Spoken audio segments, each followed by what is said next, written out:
teman-teman semua, jumpa lagi bersama dengan saya Irma dan saya Patricia di Podcast Tanpa Podium. Karena bahagia gak butuh panggung. Ngapain kita dada-dada? Ini kali ini kayaknya cuman audio aja kali ya. Iya. Coba sesuatu yang baru. Iya nih, kebetulan ada teknik yang baru kayaknya. Karena sudah pengen banget berdua lagi, tapi Betul. belum bisa ketemu di satu tempat lagi karena Kak Irma lagi sibuk-sibuknya nih. Aku makin nyata ya kesibukannya ya. Nyata. Yang kemarin-kemarin cuma awang-awang gitu ya. Akhirnya aku juga pasca operasi masih sehat-sehat butuh ya non. pemulihan usia juga kayaknya bindeng kayak ini pilek. Ya maklum bukan lagi libur ceritanya. Jadi kayaknya full pelayanan dimanfaatkan di waktu liburan ini. Sebelum perjuangan yang sesungguhnya saudara. Ini berarti libur apa? Libur habis UTS atau sudah? Bukan. Libur kan kemarin kita matrikulasi S1. Baru mau mulai semester 1. Iya, sebenarnya mulainya tuh harusnya udah awal bulan ini sebenarnya. Jadi kalau kami kemarin harusnya tanggal 31 Agustus itu selesai, per tanggal 1 harusnya udah. Tapi mungkin ya karena ini kan psikologi ya, jadi psikologi. Kejiwaan kami perlu dijaga.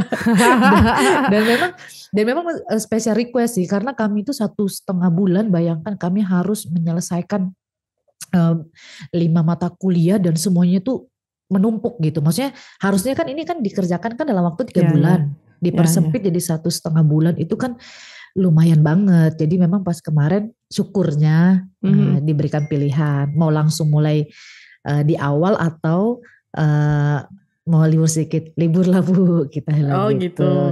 Oke lah kita mulai tanggal 15. Untungnya ada pilihan itu ya. Supaya kemudian memang kesehatan mental jiwa raga itu penting sekali.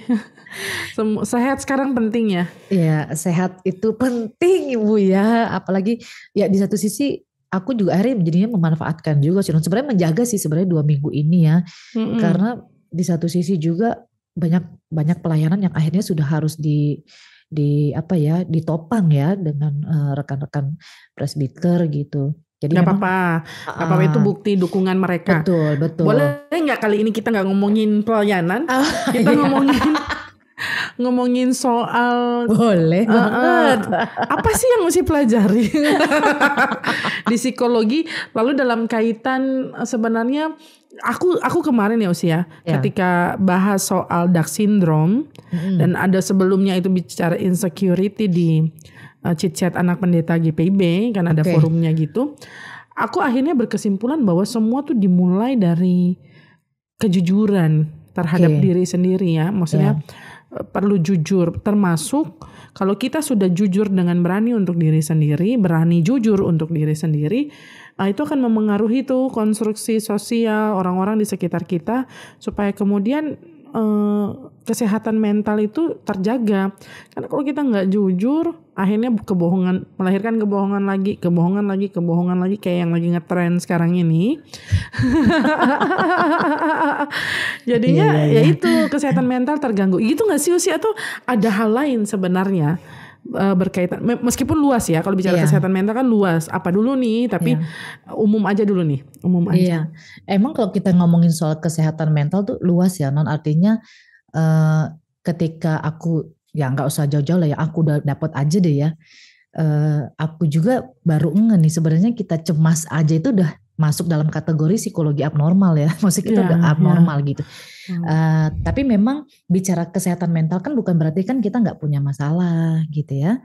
Bicara kesehatan mental itu bukan berarti kita nggak stres. Tapi sebenarnya bicara orang yang sehat mental itu lebih kepada orang yang dia bisa menghadapi stres yang dia hadapi gitu ya, yang dia sedang alami begitu ya. Stres pasti ada, tapi pasti bagaimana ada. Dia harus menghadapinya. Jadi bukan berarti orang sehat mental itu dia nggak punya masalah gitu ya. Masalah itu justru ada gitu. Tapi orang yang sehat mental itu dia tahu kemampuan dia di mana untuk bisa menghadapi stres itu, sehingga stres itu tidak menguasai dirinya, tapi lebih dia kendalikan lah, ibaratnya begitu ya, masih bisa dalam tahap dikendalikan.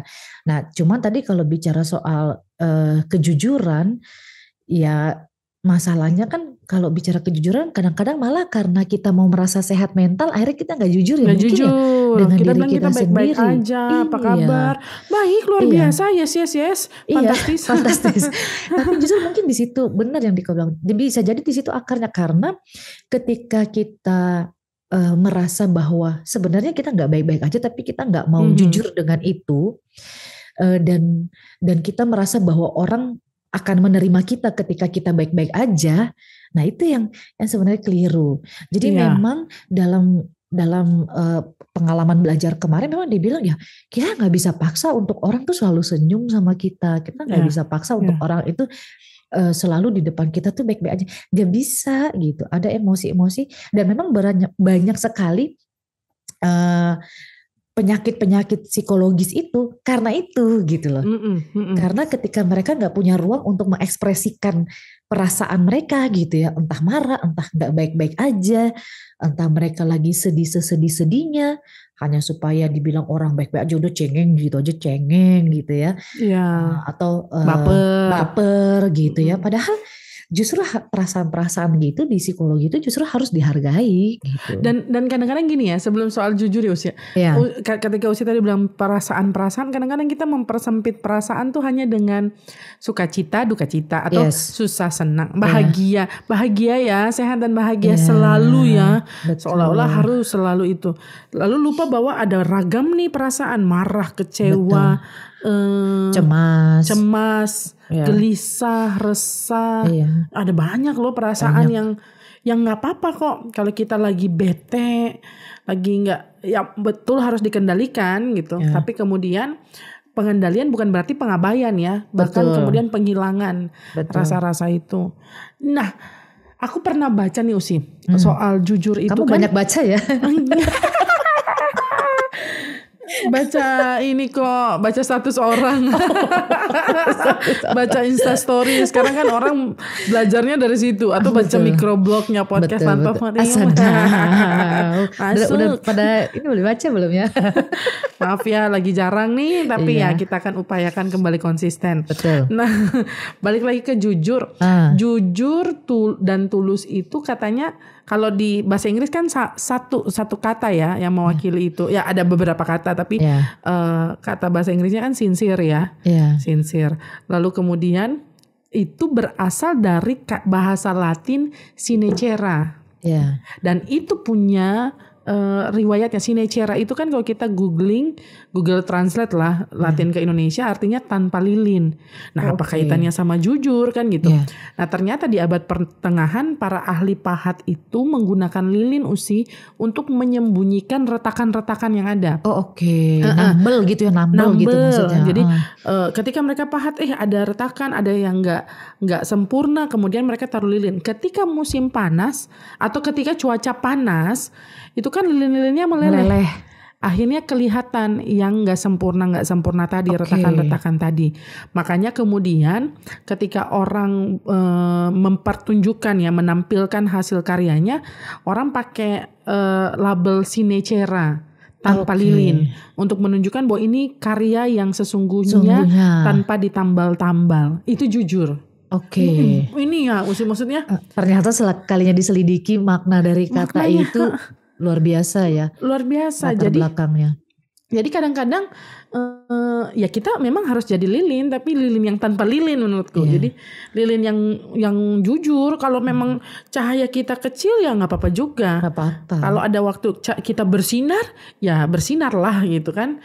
Tapi kemudian jangan sampai kita membohongi diri dan lingkungan. Tadi dua hal yang aku garis bawahi dari apa yang Usi bilang. Diri dan lingkungan hanya supaya kita diakui sempurna. Dan dibilangnya baik-baik aja. Gitu. Kita juga gitu sih. Iya kan, pendeta juga gitu kan. Supaya karena kita dicap harus baik-baik aja. Harus baik-baik aja. Harus menerima. Keluarga kita juga harus gitu. Sampai kita paksa mereka untuk kita ngatur ekspresi mereka juga. Standar. Kita ngatur bagaimana harus bersikap. Kita ngatur supaya nggak marah terhadap orang yang bikin kesal kita. Betul. Kita juga kesal. Kita kita juga kesel. Tapi kan karena kita berusaha tahan, mereka juga harus. Iya. Lalu jemaat tuh gini, ikut campur keluarga gitu kan. Lupa bahwa coba keluarga kalian yang digituin. Betul. Aman gak ya ini ya? Aman lah ya. Aman lah ya. Tapi memang kadang-kadang kan gitu ya, sih bener gak sih? Bukan maksudnya supaya mereka tahu mereka juga harus alami yang kita alami, enggak juga gitu ya. Karena biar bagaimanapun apa yang kita jalani ini pasti ada kaitannya dengan orang-orang yang ada di lingkar satunya kita gitu ya. Karena ya mungkin kita bisa sembunyi dari orang lain ya kan. Benar. Mungkin kita bisa mencoba membohongi orang lain, tapi seringkali kan di dalam lingkungan keluarga sendiri itu kan nggak bisa gitu ya. Kadang-kadang kalau aku marah sedikit aja Miguel udah tahu nih pasti nih mama capek. Iya, dan kita kan apalagi kita tipe yang ekspresif ya. Iya betul. Kelihatan banget kita lagi ini sama orang, lagi apa yang nggak suka, lagi seneng itu kelihatan. Moodnya lagi bagus atau lagi jelek itu kelihatan. Jadi gimana sih sebenarnya Usi menghadapi supaya tetap sehat? Sehat ya, supaya tetap sehat ya. Dan tetap jujur lah kita. Dan tetap jujur ya. Gimana ya? Aku juga pikir proses ini nggak kadang-kadang bukan proses yang kita tahu tahapan-tahapannya Non ya. Maksudnya harus ini dulu. Karena memang yang paling penting tuh aku pikir ini menurutku ya. Menurutku yang aku pikir adalah sebenarnya seberapa menghargainya kita dengan diri kita gitu ya. Self love lah Self love ya. Penting karena sebenarnya bahaya juga Non kalau kita udah sampai pada tahap self love itu gitu ya. Akhirnya kita bisa ya orang mau ngomong apa terserah deh. Ya, jadi nggak introspeksi diri. Gitu ya. Agak bahaya juga harus kalau di tengah-tengah lewat.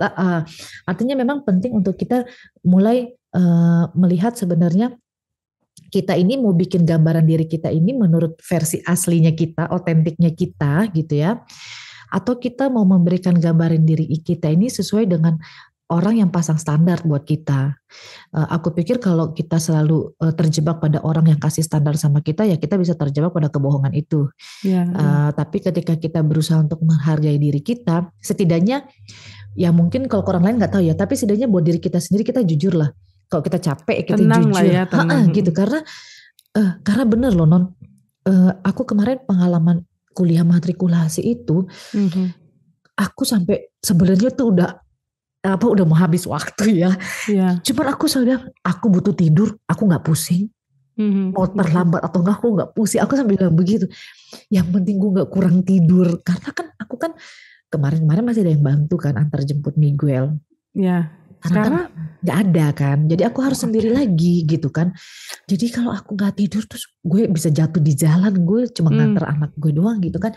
Jadi aku bilang gitu dan tapi tentunya, tapi mungkin aku tahu ya mana yang bisa terlambat, mana yang betul yang penting ngerti ya, mana yang bisa ditolerir, ada toleransinya. Toleransi, walaupun sebenarnya kalau bicara matrikulasi kan nggak ada nilai ya, nggak masuk dalam transkrip ya. Tapi kayaknya kalau kita nggak berjuang di situ tuh kayaknya nggak nikmat banget kita punya matrikulasi. Dulu angkatan kami loh 24 SKS 0 matrikulasi kan. Kami ini 14 ya kalau nggak salah. 14 SKS 1 kan. Iya, kayak gitu. Nah jadi, kamu masuk matrikulasi ya? Kami matrikulasi sih, angkatan kami. Makanya 24 SKS 0. Aduh, malah belajar spiritualitas Kristiani, segala meditasi 0 dong di ijazah, nggak masuk gitu, mau dapat semua juga. Baru angkatan kalian ya Non? Iya, kami mulai 2004 matrikulasi di STT Jakarta. Angkatan 2002. Iya.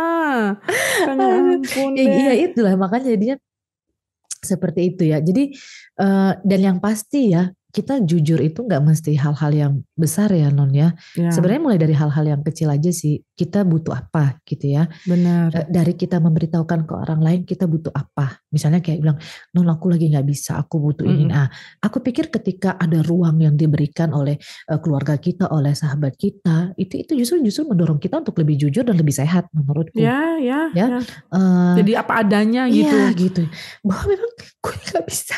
Iya. Gue gak tahu mau nyelesain apa. Gue sampai di tugas terakhir tuh. Tugas terakhir ini kan pakai time kan. Pakai waktu kan. Jadi kalau dilewat kita gak bakal terbaca tuh daftar hadis segala macam. Walaupun 0 ya. Gak ada nilainya ya. Lu bayangin dong itu 11 23:59 deadline. Gue jam 19.00 gue stuck. Gue udah tiba-tiba gue udah tulis bab 1. Gue gak tahu mau lanjutin apa, Pet. itu sering kali terjadi itu. Gue cuma ngeliatin, gue bilang, ya Tuhan, gue bilang gue mau ngubah nih gak bisa gitu kan. Akhirnya gue telepon lah nih yang temen satu ini kan. Non, beta stuck. Terus dia bilang gue juga. Dia udah selesai. Secara kan tadinya gue pede duluan nih kan. Gue udah pokoknya pendidikan tentang resiliensi di masa pandemi kan, psikologi pendidikan. Iya. Gue stuck dong. Kakak, dia bilang, kenapa kakak bikin susah diri? Ini harusnya begini, kakak pindahin itu yang dari bab 1 itu pindahin ini. Dan lu tahu gue kumpulin jam berapa? 23:56, Patricia. Tapi memang kita tuh, apa mungkin pola pikir kita D1 sih? Bisa jadi. Dan bener, sekalinya dia kasih penggal gitu ya. Mungkin karena orang luar ya, gak barengan kita dari S1 ya. Jadi dia ternyata cuman gitu. Terus gue tuh udah pikiran skripsi dong. Iya. Padahal cuma makalah. Bahkan kadang-kadang kita tuh kayak harus kasih solusi, padahal gak harus. Bener banget, Patricia. Gak harus. Ya kita menuliskan aja apa yang jadi informasi, yang harus jadi informasi toh gitu. Iya. Dan gue pikir kalau gue waktu itu bersikeras juga gue gak kelar gitu ya. Dan kita memang ada saatnya kita juga harus jujur lo butuh orang, jujur lo butuh bertanya gitu. Betul. Kalau nggak lo gengsi lo koit. Betul. Nggak sehat gitu. Betul. Apa ya, mengakui kerentanan itu penting karena nggak selamanya kita bisa kok, nggak selamanya kita mampu. Itu mungkin dari aku ya, karena aku pikir menghargai diri tuh tahu. Terus Usi berharap dari aku. Gue gak bisa mau tanya sama lo sementara lo sedang berjuang juga untuk menemukan apa yang lo butuhkan, sementara gue gak di situ. Kasihan gue. Sudah aman, aku senang. Tapi maksudnya senangnya kita tuh gitu ya. Memang teman-teman kita perlu lingkungan yang sehat. Dan lo sangat mengerti sekali proses itu, Patricia. Menurut gue di tengah-tengah kerentanan lo ya. Iya, karena kita pernah ada di situ tuh sih. Jadi kayak aduh ya segitunya. Orang aku Desi sama Jojo tuh sering gitu. Akhirnya Kak Irma merasakan. Bukan nyukurin ya, bukan nyukir. Betul. Ya, tapi biarin aja, dinikmati sih. Dinikmati karena momen-momen kayak gitu tuh yang akhirnya kita tuh kayak kita bodoh banget ya. Ngapain pusing-pusing pikir sana sini. Bodoh banget. Terus kadang aku metode belajarku tuh jelek. Nah ini jadi jujur-jujuran lah ya. Kita baca semuanya. Pas mau nulis bingung. Betul sekali. Kan baca sedikit lalu intisarikan. Kan gitu lebih enak. Ini enggak, kita pengen karena nggak paham kan. Jadi pengen selesaikan dulu nih. Kalau sepotong-sepotong nih kita nggak ngerti yang diomongin ini apa paragraf ini. Aduh maaf ya, nggak nyampe otak kita. Tapi jujur ya, gue yang terakhir tuh gue cuma ya Tuhan kayak gini loh, mau lanjut S2.